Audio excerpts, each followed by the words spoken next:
The members of the Jedi High Council are some of the most well-known Jedi Masters among Star Wars fans, as many of them are easily recognizable and have meme followings. One of the more infamous counselors was Master Yarael, who, like Yarael Poof, is a bit of a running joke among fans. But though most Star Wars fans know who Yarael was, few are familiar with her story. That's a damn shame. Yarael's life story is an amazing tale, and as you might have already guessed, it's the story we'll be telling today in our latest video on the Masters of the Jedi Council.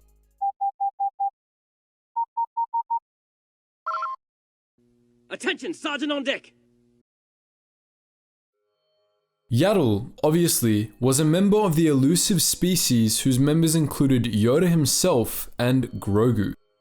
This meant that she aged at an extremely slow rate, such that, though she was born 509 years before the Battle of Yavin, she was still a Padawan around 200 years later.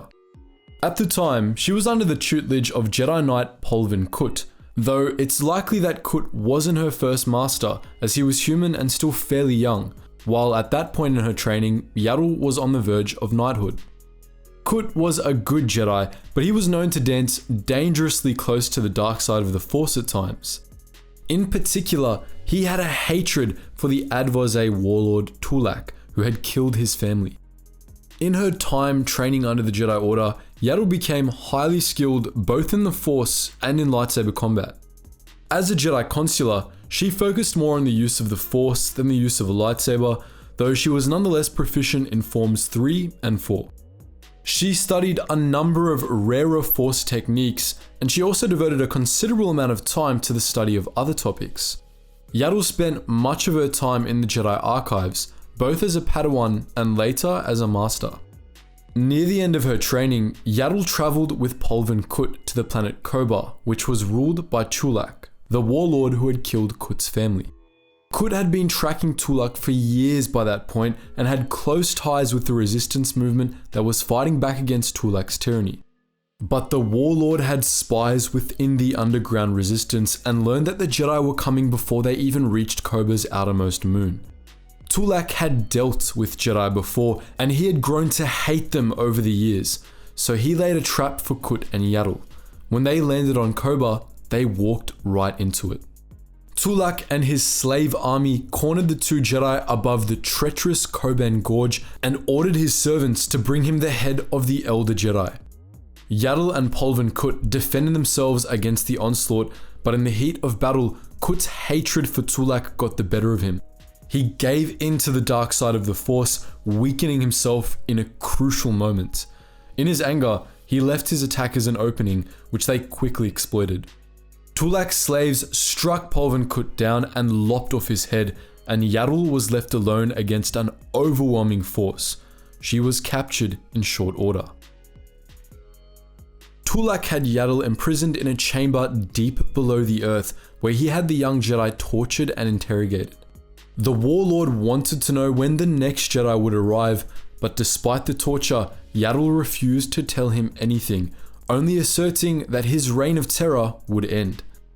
Tulak thought the young Jedi would be naive and easy to break, but she proved to be neither. Yarael weathered all the torment he could unleash upon her, yet continued to remain calm and collected as a true Jedi would. Tulak eventually gave up on breaking Yarael and settled on keeping her as a hostage should more Jedi be sent to Koba. Soon afterwards, he got tired of pillaging Koba and moved on to another planet, leaving loyal marshals behind to rule the world in his absence. Before leaving, however, Tulak ordered that Yarael be left in her pit forever, in the event that she was ever useful to him. In the years that followed, Tulak's wardens would regularly taunt Yarael through a gap in the ceiling of her cell, but Yarael still refused to be broken. She meditated on her late master's teachings, embracing the light side of the Force. At first, the wardens kept her fed, but as the decades passed, Tulak's men forgot about Yarael, who was forced to rely on the Force for survival. Now and again, predators found their way into Yarael's cave, but Yarael saw these incursions as training opportunities instead of challenges. Whenever a beast threatened her, Yarael would defend herself with a wooden stick that had been left in the pit, eventually becoming skilled in combat. In her time in the pit, Yarael became a legend among the Koban people who called her the One Below.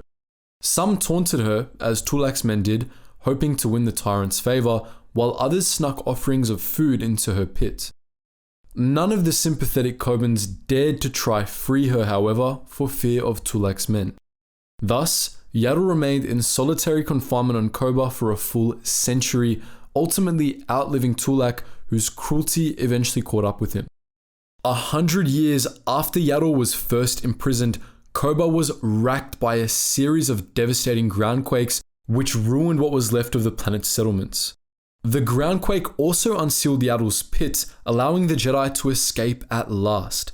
When she did, she found Koba in ruins and its people suffering.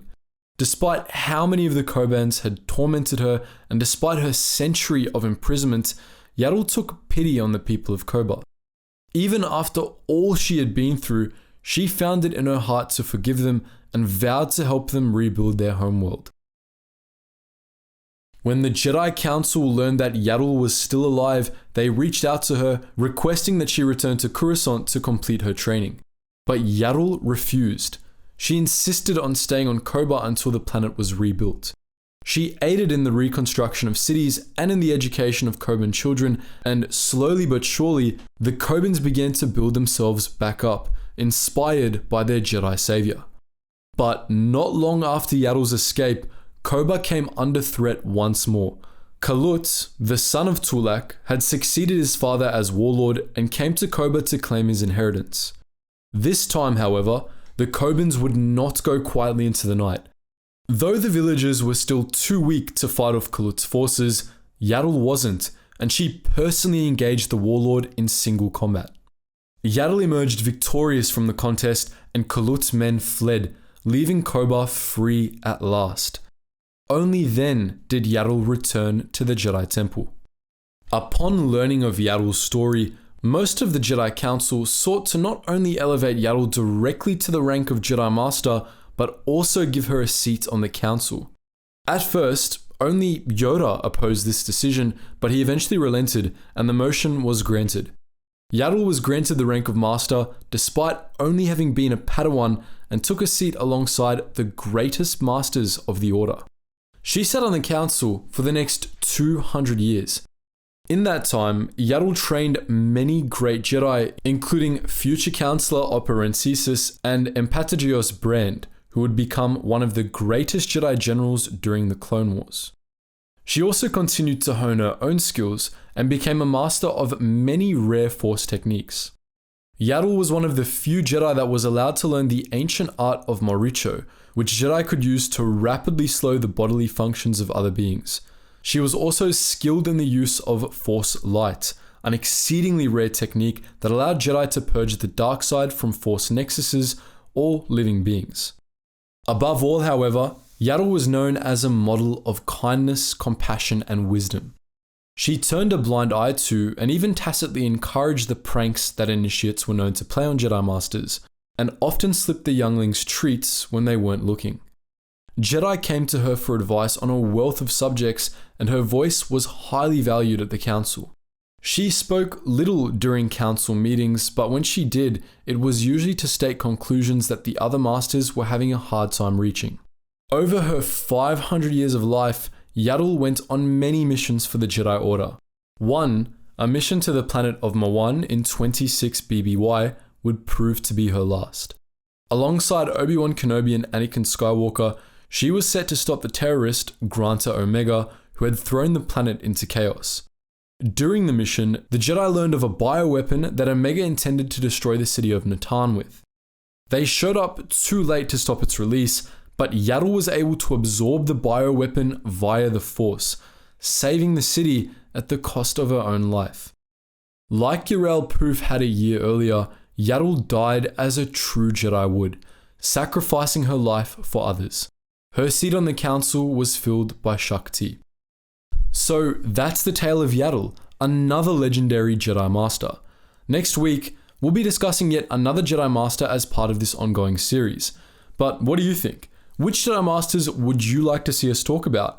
Feel free to post your thoughts and more in the comments section below. As always guys, thank you so much for watching, and I hope to see you in the next video.